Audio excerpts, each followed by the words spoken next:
ये रमज़ान का महीना है और लॉकडाउन का पीरियड भी है। इस रमज़ान के महीने को हम बहुत बेहतर तरीके से इसका इस्तेमाल कर सकते हैं, अपने को तैयार कर सकते हैं, अपनी आखिरत बना सकते हैं, इबादत खूब कर सकते हैं, क्योंकि कहीं आने जाने का सिलसिला नहीं है।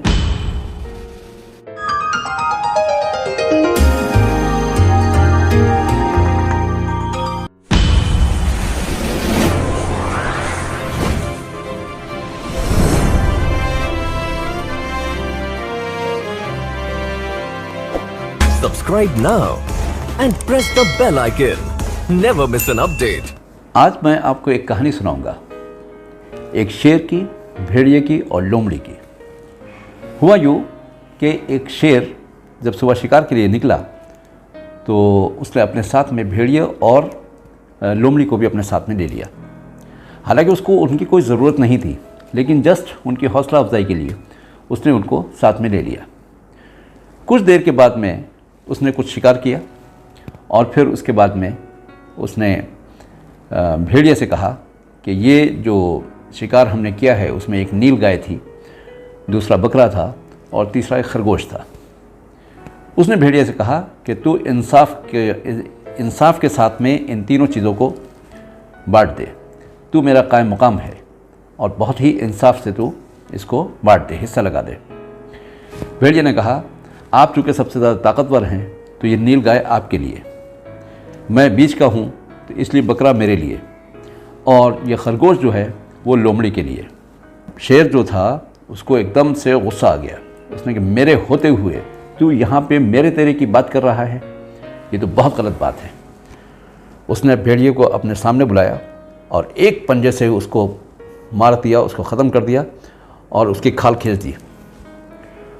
फिर उसने कहा, लोमड़ी की तरफ मुखातिब होकर कहा कि चल अब तू इसका इंसाफ कर दे। लोमड़ी ने बहुत ही आजिज़ी से कहा कि ऐ हमारे बादशाह, ये नील गाय आपके लिए नाश्ते का काम देगी और ये बकरा आपके लंच के लिए काम आएगा और ये खरगोश आप जो है रात में नोश फरमा सकेंगे। शेर जो था बहुत खुश हुआ। उसने कहा कि वाकई तूने आज इंसाफ जो है वो रोशन कर दिया, बता तूने ये हिकमत, ये इंसाफ कहाँ से सीखा। तो लोमड़ी ने बहुत ही आजिज़ी के साथ जवाब दिया कि भेड़िए के अंजाम से।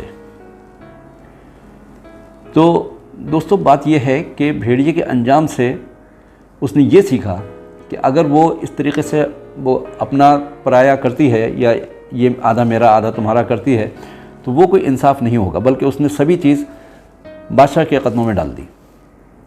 अब बादशाह के ऊपर छोड़ दिया कि वो किसको कितना क्या दे। इस बात से शेर बहुत खुश हुआ और उसने कहा, तूने तो हमें जीत लिया, तूने सब कुछ हमारे सामने कर दिया, यानी कि तू हम में से हो गई, तो इसलिए अब ये तीनों चीज़ें, ये तीनों शिकार तेरे हैं, तू इसको जैसे चाहे इसको खा सकती है। दोस्तों यहाँ पे इस कहानी से हमें बहुत से सबक मिलते हैं कि इसमें ये चीज़ भी हमें देखने को मिलती है कि लोमड़ी ने फिर शुक्र अदा किया अल्लाह का कि शुक्र है कि शेर ने उसे भेड़िए के बाद में बुलाया ताकि उसको उससे इबरत मिल सकी कि अगर वो फ़ैसला गलत करती है तो उसका क्या अंजाम होने वाला है, और उसका अंजाम देख करके उसने अपनी इस्लाह कर ली। इसी तरीके से ये हमारे लिए बहुत अच्छा है कि हमारे जो पहले लोग आ चुके हैं उनका अंजाम अल्लाह ताला ने हमें बता दिया है ताकि हम इबरत हासिल कर सकें। इस दुनिया में तीन तरीके के लोग होते हैं। एक वो जो गलती करते हैं और उससे कुछ नहीं सीखते और फिर दोबारा गलती करते हैं। दूसरे वो जो गलती करते हैं और फिर दोबारा उस गलती को रिपीट नहीं करते, यानी कि उस गलती से सबक हासिल कर लेते हैं।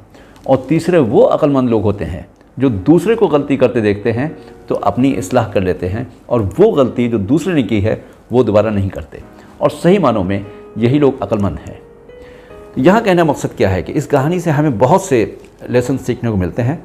उसमें एक तो ये है कि हम इस दुनिया में आए हुए हैं और अल्लाह ताला ने हमें एक रहने का तरीक़ा बताया है कि हमें इस दुनिया में इस तरीके से ज़िंदगी गुजारना है, उसके अहकाम की पाबंदी करनी है, और जिन्होंने उसके अहकाम की पाबंदी नहीं की तो उसका हशर हमें पिछली कौमों के हिसाब में दिखा दिया गया है कि उन्होंने किस तरीके से अल्लाह ताला की नाफरमानी की और उनके साथ में फिर क्या क्या अज़ाब आए और किस तरीके से उनका क्या हशर हुआ। अक्लमंदी का तकाज़ा ये है कि हम उनके हशर से आज हम इबरत हासिल कर लें और अपने आमाल की इस्लाह कर लें। ये रमज़ान का महीना है और लॉकडाउन का पीरियड भी है। इस रमज़ान के महीने को हम बहुत बेहतर तरीके से इसका इस्तेमाल कर सकते हैं, अपने को तैयार कर सकते हैं, अपनी आखिरत बना सकते हैं, इबादत खूब कर सकते हैं, क्योंकि कहीं आने जाने का सिलसिला नहीं है, बाज़ार भी बंद है जहाँ पे खामखा जा कर के इंसान अपना वक्त ज़ाय करता है, तो वहाँ भी जाने की ज़रूरत नहीं है। घरों में हाँ ये पाबंदी ज़रूर है कि मसाजिद में नहीं जा रहे हैं, लेकिन घरों में ही आप इबादत कर सकते हैं, कुरान को समझ कर पढ़ सकते हैं, वरना तो अक्सर व बेशतर लोग कुरान को समझते ही नहीं हैं और वैसे ही तिलावत करते जाते हैं। वैसे भी तिलावत करने का सवाब है, लेकिन अगर हम उसको समझ करके और अपनी ज़िंदगी में नाफिज कर सके उसके अहकामात को, तो ये एक सही जो है वो अचीवमेंट होगा हम सब का कि हाँ इस लॉकडाउन के पीरियड को हमने सही तरीके से इस्तेमाल किया।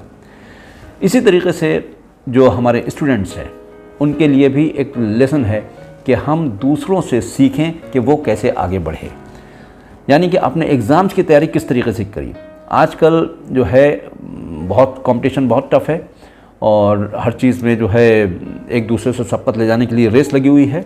तो ऐसी सूरत में हमें ये भी देखना है कि हमारी पढ़ाई मुतासिर ना हो, किस तरीके से पढ़ना चाहिए। जो टॉपर्स रहे हैं उन्होंने किस तरीके से पढ़ाई की और जो फेल हुए हैं वो किन लापरवाहियों की वजह से फेल हुए, उन चीज़ों से हमें इबरत हासिल करना चाहिए, हमें सीखना चाहिए और अपने शेड्यूल को इस तरीके से बनाना चाहिए कि हम जो है इस दुनिया में और आखिरत में दोनों जगह कामयाब हो सकें। तो यकीनन आप भी कामयाब हो सकेंगे अगर आप दूसरों के अंजाम से इबरत हासिल कर सकें। मुझे उम्मीद है कि इस रमज़ान में इस लॉकडाउन के पीरियड को आप मैक्सिमम यूज़फुल बना करके अपने लिए बहुत ही कारआमद साबित करेंगे, जिसमें ना सिर्फ ये कि आप बहुत सवाब भी कमाएंगे, नॉलेज भी हासिल करेंगे और अपने आने वाले फ्यूचर की ज़िंदगी का जो है वो भी बेहतर नक्शा जो है वो तैयार कर सकेंगे और अपने स्किल्स को भी डेवलप कर पाएंगे। All the best. Thank you very much. Subscribe now and press the bell icon. Never miss an update.